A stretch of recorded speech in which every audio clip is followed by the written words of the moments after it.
Okay, part 2. So, I've got my EVAP canister out. This is my new one. A couple of things to note for anybody doing this. There's 1, 2, 3 screws on that pump there. It's called the fucking flip page. It's the Bentley manual. Expensive as hell, but I don't work on your car as much as I do. Worth it. Yeah. LDP DMTL, whatever the hell that stands for. Hooks into the charcoal canister. A few hoses it says you have to remove. One of which is this guy, this little guy. It comes off, it pops off this collar down here. So it should just plug back in. Same thing with this guy, the bigger one here. Show that in my other video on how to squeeze it and pop it. And then this one, how to get it off.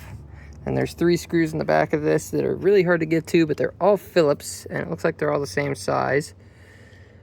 Where's my tool? There's my tool. This is what I used.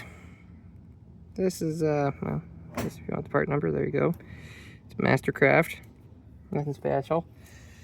And little 1/4 inch driver. It's gotta be this thin or thinner. I tried to socket on a ratchet with a 1/4 inch socket. Phillips bit did not work. This is barely short enough to do the job, and that's like what, a 1/2 inch shorter. So yeah. And then you gotta pry it off. I've done this once before. I'm a dum-dum. I kind of melted those off a little bit with a pry bar. Stuck it way back in there and kind of melted those plastic prongs off there and made it a little easier for the second time. That one I just melted straight off. I just stuck the pry bar into the back of it and just melted the sucker out. That was the easiest plan of action for me. Your choice there. 2 hex screws here, which, because I'm lazy, ended up using a Torx bit.